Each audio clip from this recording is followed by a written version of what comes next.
Hello, Senator. Welcome to the Signal. I know you guys just left the floor after some votes and had a quick meeting, but welcome to the program. What is going on down there from your side of the from your side of the perspective? Oh, thank you, Matt. And how are you today? Today was kind of a slow day, kind of mellow compared to what we've had in the last week. Just heard a couple of gubernatorial appointments and then a couple of bills, but they are definitely getting stacked up on both sides of the rotunda. And sorry, I'm in my office and it's getting busy. And I didn't have a chance. I have previous Senator Zito. Do you want her to come and join us as well, or do you want just me? Oh, she's there with you? Sure. Yeah. Have her sit down with you. Fantastic. Okay. Let me, I'll try to gather her here. I'm yeah, sorry. Absolutely. This is how it's been. It's just been chaos.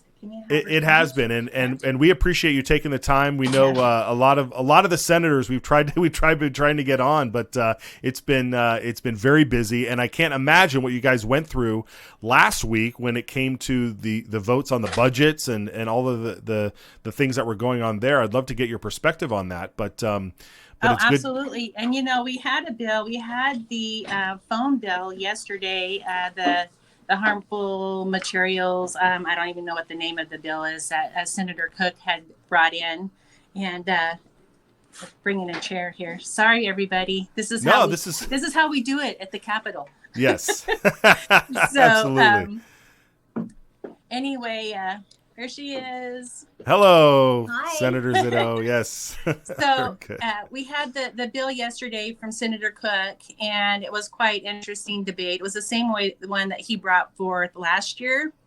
And it's interesting how all of the Dems voted against it last year, and it's the exact same bill, and they decided they're going to vote for it this year. And, it might have, because he left our caucus to go over their caucus and make some deals with them. The Lord only knows why he changed their vote. Did that bill without the Democrat support, would that bill have failed? I didn't see the exact number on it. If it would have been the same as last year, basically 17 to 18, it would have failed. Yeah, it would have failed. Right. Yeah. So he needed some Democrat support, and that's kind of like what we're seeing right now. Is that, and we even see it at the national level, where in Congress the registered Republicans are caucusing with the Democrats to pass some horrible stuff.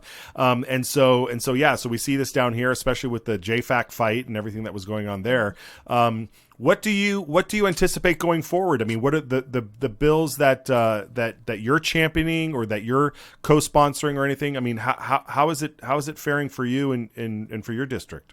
We're struggling with getting some of our bills heard as through the Senate side, and where the House, I think, is going to start pressuring them to get them heard over on the Senate side, because we've been very slow going on this. I think counting today, we might have voted on 14 bills total in 5 weeks on the floor.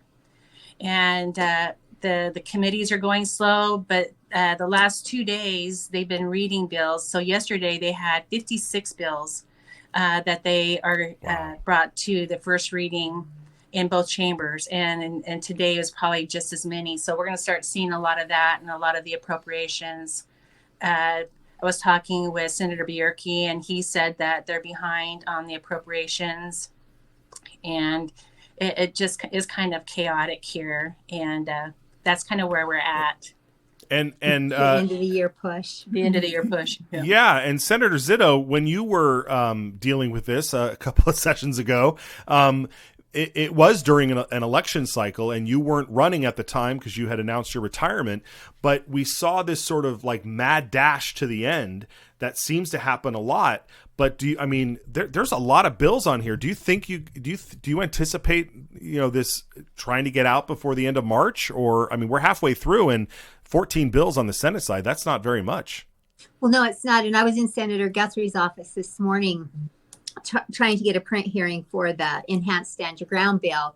And he said that to date, the way he understands it, more bills have been filed this time than ever before, that like it's a historical high. But this is kind of what they do is now everybody's anxious to get out because it is an election year and everybody wants to go campaign. So you see this is a consistent pattern. So the important things are kind of left to the end. Everybody's antsy to get home. Let's hurry and get it done. Sometimes we don't get to do the due diligence on it that we want. And like the pornography bill yesterday, the Idaho Second Amendment Alliance, and I'm thinking the GOA will be also totally against that bill because it opens up manufacturer liability, not only for guns, but for cars or pocket knives or, any device, anything that you might use. It takes that liability back to the manufacturer and the responsibility off. There was some horse trading to get a bill like that through. And this is what you're going to see. And on the appropriations bills, I mean, they've done a good thing to help ensure transparency, to make it so that the legislature can really look at this stuff, because that was always been a problem in Idaho, is that it's all in one appropriations bill. So if you don't think the state police should have a helicopter and you vote against their appropriations bill, well, then you hate the state police because you didn't vote for their appropriations bill. And that really doesn't have anything to do with it. So right. I know people are anxious to get out. I don't think they're going to be done probably by the 20th or 23rd of March, whatever their target date was. But that's okay, because the good legislators are here to do the people's business. And that's what comes first, and that's what's most important. Right. Senator Zito, did you ever think that this budget reform process ever would have occurred? Did you know that this was this something that was always talked about, like that you'd be able to have these maintenance budgets and then have these, other bills that would deal with the new spending? Did you ever think you'd get to this point? Well, I did never think it would get to this point the way it is. I know that a lot of us talked a lot about line item veto, being able to say, okay, we'll pass the budget, except take this out or something like that, which I think even still line item veto would be a good thing, because in your extra ask bills, for lack of a better way to call them, I still think it will be important to be able to cut out excessive spending, things that just aren't necessary.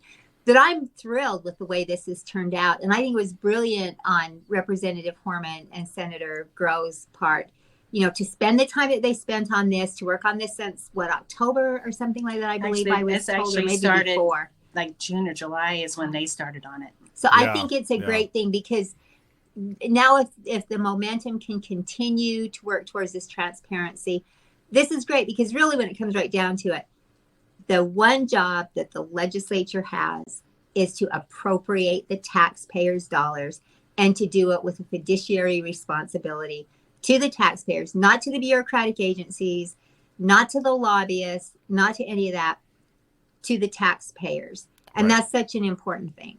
Absolutely. Right. And we're making history with that. And, there is a lot of pushback, because now it is transparent to the people and they can see exactly what we're doing. And the appropriations that are coming forward, you're going to see some really good debate. JFACT was going through the Medicaid appropriation this morning, and it really is just out of control. And it'd be nice to go in there and peel back that onion and see exactly what we're spending on these different appropriations. I know last year, one that really stuck out to me, and there was a $9.5 million appropriation for hepatitis C treatments for inmates in Idaho.